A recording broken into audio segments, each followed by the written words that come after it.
Mzansi, i-farming practice yanamhlanje ibaluleke kakhulu ey'ntweni eziningi ezisebenziswayo every single day. Ngikhuluma nge-ethanol esetshenziswa mekwenziwa upetrol, ngisikhuluma ngama-molasses asetshenziswa mekwenziwa i-animal feed, nale sugar high phela oyitholayo uma udla oswiti namabhiskidi.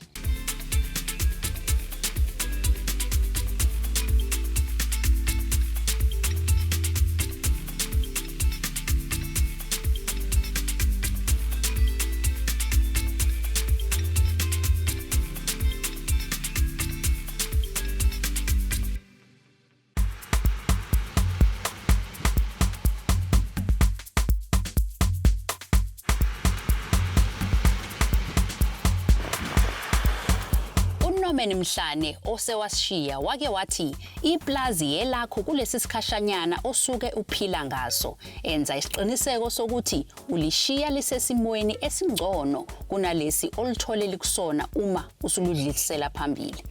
Lawa amazwi uBheki Mhlane aphile ngawo ngemva kokuthola leli plazi kumama nobaba wakhe. Wathembisa ukuthi uzobenza baziqhenye ngaye. uBheki uyi-commercial farmer elima umoba futhi othokozela ukushutha izithombe kanye nokulungisa ogandaganda. Mzansi sesithelekile la ePhelandaba Farm eMzinto eSouth Coast kwelikaBanana eGagasini esifundazweni sakithi sasekhaya iKZN. Sizohlangana noBheki Mhlane who despite ukuthi kwesinye isikhathi amasela amtshontshela umoba is a very successful commercial farmer. Asihlangane naye.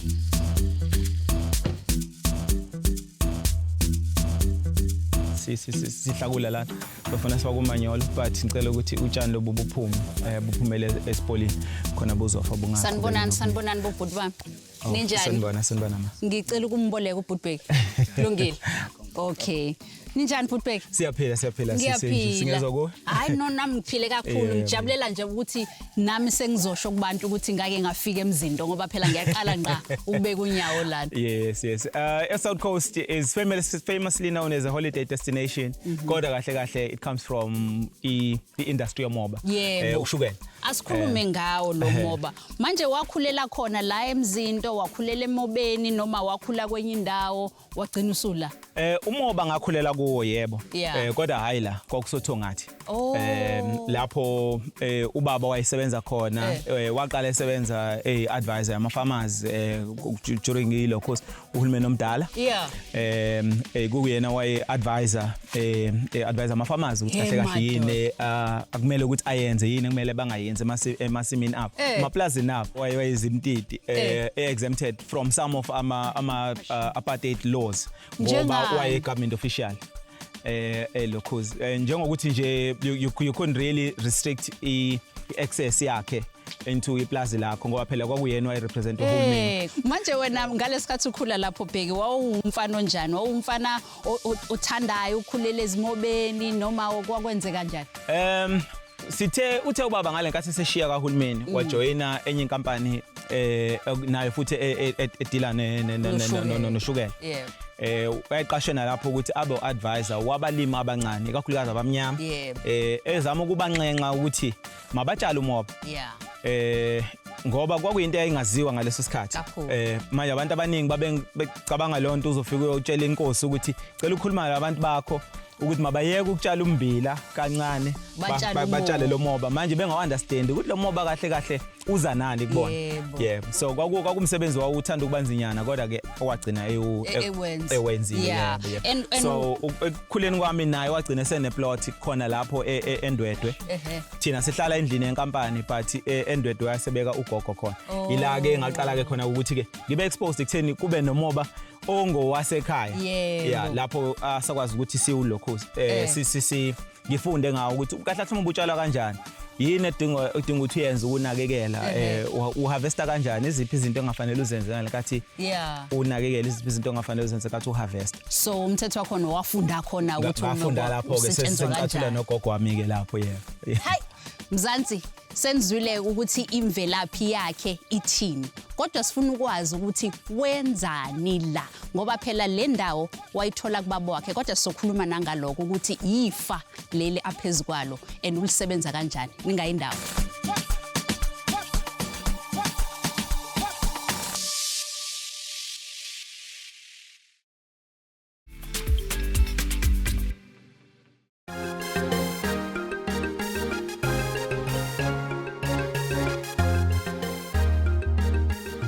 Yazi Mzansi, mina umoba ungikhumbuza ngisemncane ngoba ngakile ntombazanyana ethanda ukuganga kancane. So mesiphuma esikoleni sasithi sidlule endaweni ezinomoba, sigijime singene phakathi, ukhumoba quickly, ugijima uphume, usuyawudla uzuyofika ekhaya. That was my introduction umoba. Awungixoxele le esimeduze kwayo ingakanani? Lensimo ina 18 months old. Yeah. What this is seed. Imbewu le esitshala ngayo umoba. Umoba awutshalwa ngembewu egranular like njengoba uyibone kwamanye ama crops. Like okuyena into ekhulayo emobeni on the stick ilama nodes lawa. La. Yes, yona node la kuzokhula khona ke the next generation yelo khoza yomoba. So each and every node la each and every internode inendawo a growth point yakhona. Uma ngabe utshala umoba uyayifike wenze i-ridge phansi kusho ukuthi umbumsele and then bese ke sisuthathe lo moba lo usubeke straight unjengoba unjena but yes u criss cross ngoba into enzakalayo ama nodes aya ngokuya abamade ngapha but abamafishane as umoba uya ngokuyikhula. So this is where most of the growth yakho is. So uma ngabe sotshala siya criss crosser i-stick sethu then uslay it down inhloko yawo njengoba eyangala ingapha elandela izobangala. Yes, and then bese uyawusika ngommese o disinfected. Then ke lapho ilaqala khona ke ukuthi kulokhozi ukuthi kukhule umoba ke manje ke your next generation. Yeah. Manje ukhetha kanjani ukuthi le variety izolunga la kanti ngeke ilunge endaweni ezimhlambe inland? Uma ngabe beba designer babaye bakutshele ukuthi okay variety so and so wona ulungele coastal areas variety so and so wona ulunga kangcono kuma higher locals altitudes indawo is more inland. Umoba goes as far as the midlands and not further ngoba uma usidlula lapho iclimate iyashintsha from subtropical isifuna manje ukuba dry, hot and dry kanti la sidinga hot and wet. Manje lo moba wakho lo musu asiqale nje ngokuthi uthatha isikhathi esingakanani from lama nodes usuwatshalile phansi usuwafaka emseleni to the point la senharvesta khona? Uma ngabe utshala umoba mangase sutshale namhlanje it will take 18 months ukuthi ube ready ukuthi usufike kwi stage la usu maximum maximum growth khona. Khumbula ke umoba utshala njengoba uma usutshala umoba namhlanje ku 2020 nje wozuphinde leyo nsimu uyitshale again ngo 2030. Kanjani manje? Ufike utshale umoba uma usulungile uharveste uye emshinini.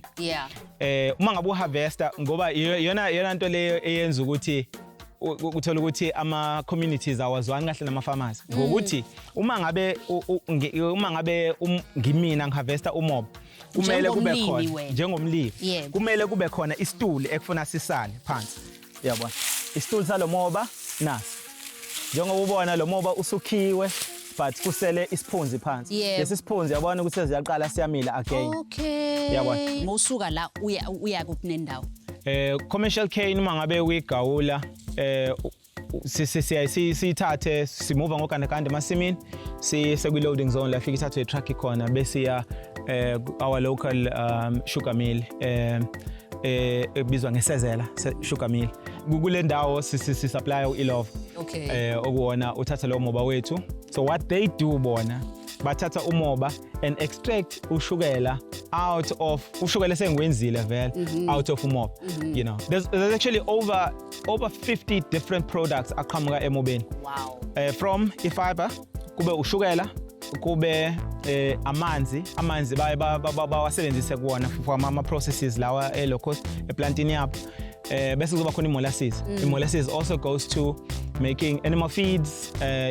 Iphinde futhi yenze ukoloko njenge ama cane spirits iram wenza cough mixtures and alcohols, pure alcohols nje bayithatha bayidistill for surgical purposes and things like that. Hayi bengayazi lenda yabe sengifunde kakhulu. Yazi ke Mzansi njoba ebrave kangaka ukuthi amanuve i-cane farming.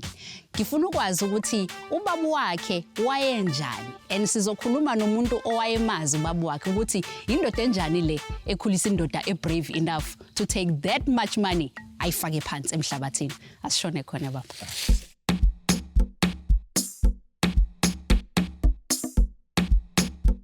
Sawubona baba.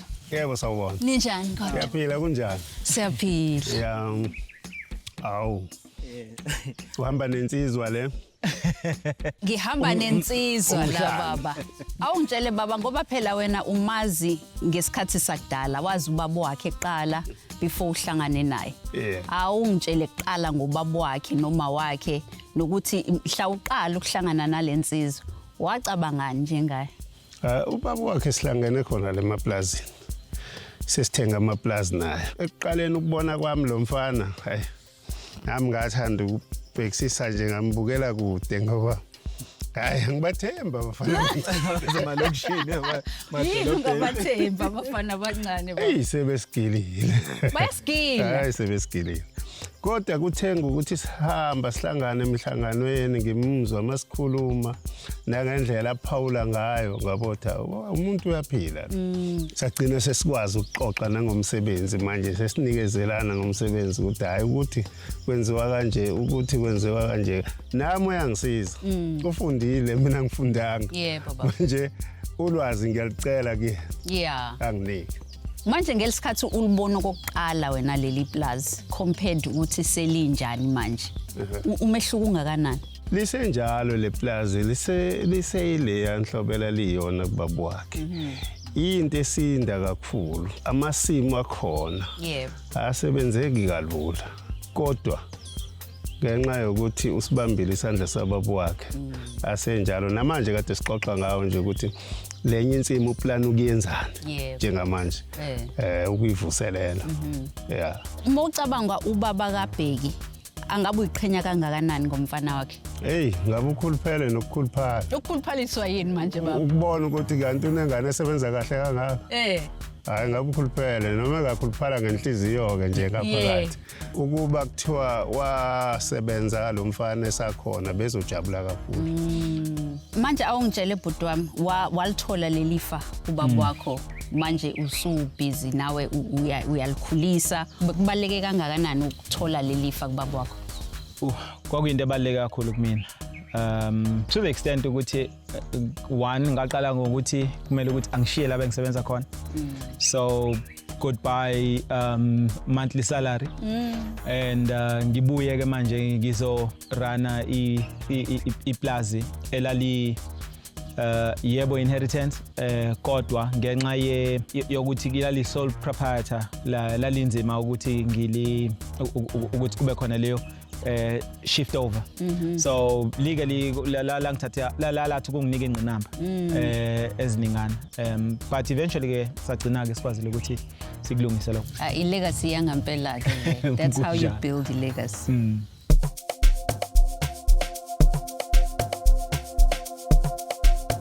Mzansi yazi ziningi izinto engiyifundile ngomoba namhlanje kodwa zimbili izinto ezingijabulise kakhulu. Eyokuqala ukubona umuntu ohlonipha ifa alithole kubazali bakhe njengoBheki. Eyesibili ukuthi ngisekhaya phela ngikwaZulu la omntungwa omblazi kaMashobane abadla umuntu bamyenge ngendaba abaphuma khona. Yazi kuthi kodwa ngeke ngigiye manje. Kusafanele ngiyovunula, ngigqoke kahle, ngigqoke ezikaMageba bese ngiyokhuluma nochwepheshe.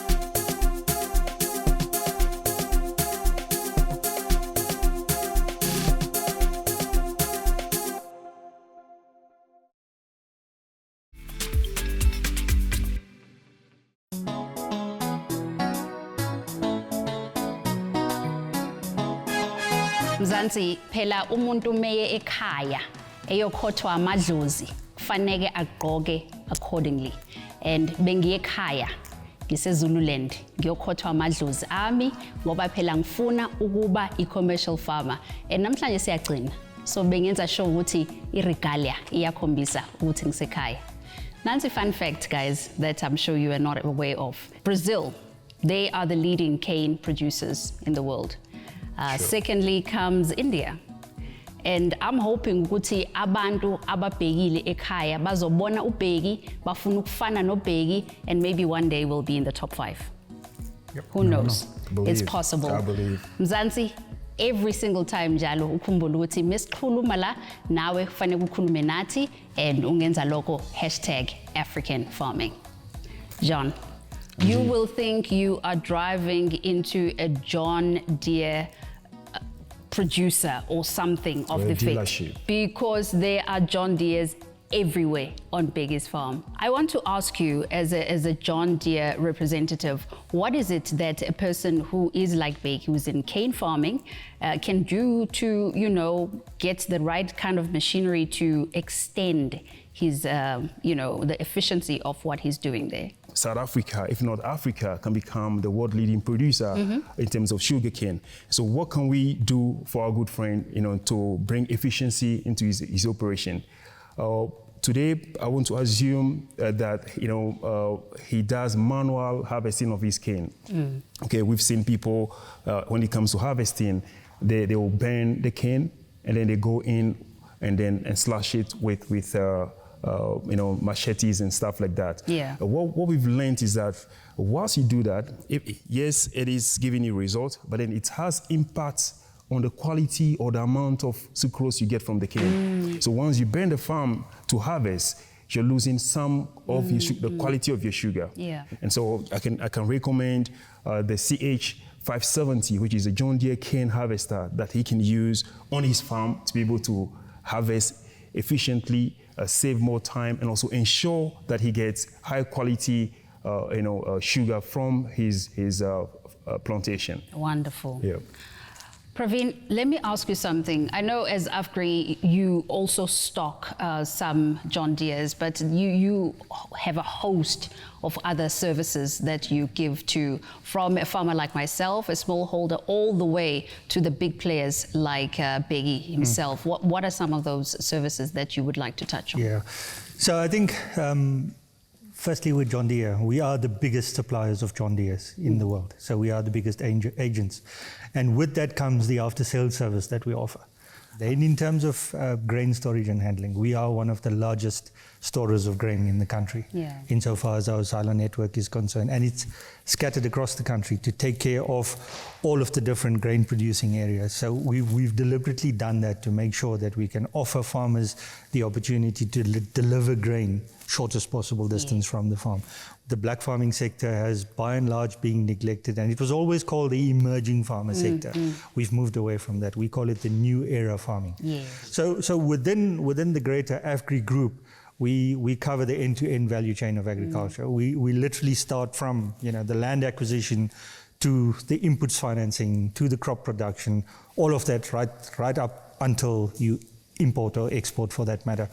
But certainly at the moment we're putting a lot of effort into the developing black farmer sector, because we really feel that is the future farmer, and we need to get ready for that as a country. Wonderful.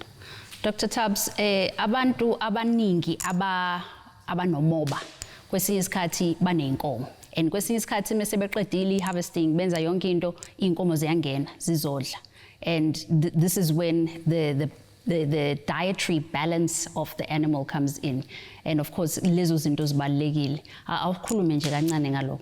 Ndlovukazi. Yeah, so essentially what you're asking me, Kore, I must just quickly recap what we've been going through over the past couple of weeks. And ntho bohlokwa ke taba ya dijo, nutrition. Yeah. So if you don't get your nutrition right, if supplementation e loreng o tlamile o efe diphoofolo tsa ha o etse, then o tlo kopana le mathata mangata. We've got products like your Lintex, especially for small stock, for tapeworms. So all of these programs, they go hand in hand. So, this journey that we've been working with the farmers, everything ties up eventually, in order for them to be such farmers that we've seen over the past couple of weeks. Yes. Ben, The grand finale is you. Lots of pressure. No pressure there. Listen, you as Syngenta have played a very crucial role in the cane industry in South Africa. You've held hands with the farmers and you've walked through that journey with them for years and years. So what are some of the critical things that cane farmers need to look into, to make sure that the harvest is good? And what are some of the challenges that they face, cane farmers? Let's look at the cane industry first. So unfortunately, sugarcane has reduced over the past 2 decades by about 20 to 25%, 60 to 70,000 hectares. Sure. So it's quite a lot. And some of the main reasons for that is sugar tax. That also led to some of the mills that closed down over this period. And the influence that have on smaller farmers like Bheki and KZN is the farmers that's staying far away from the mills that's still open have to travel a longer distance to deliver and sell their products at the mills. Yeah. So it has a tremendous influence on their profitability, of course. So looking at sugarcane, it's a bit different from other crops.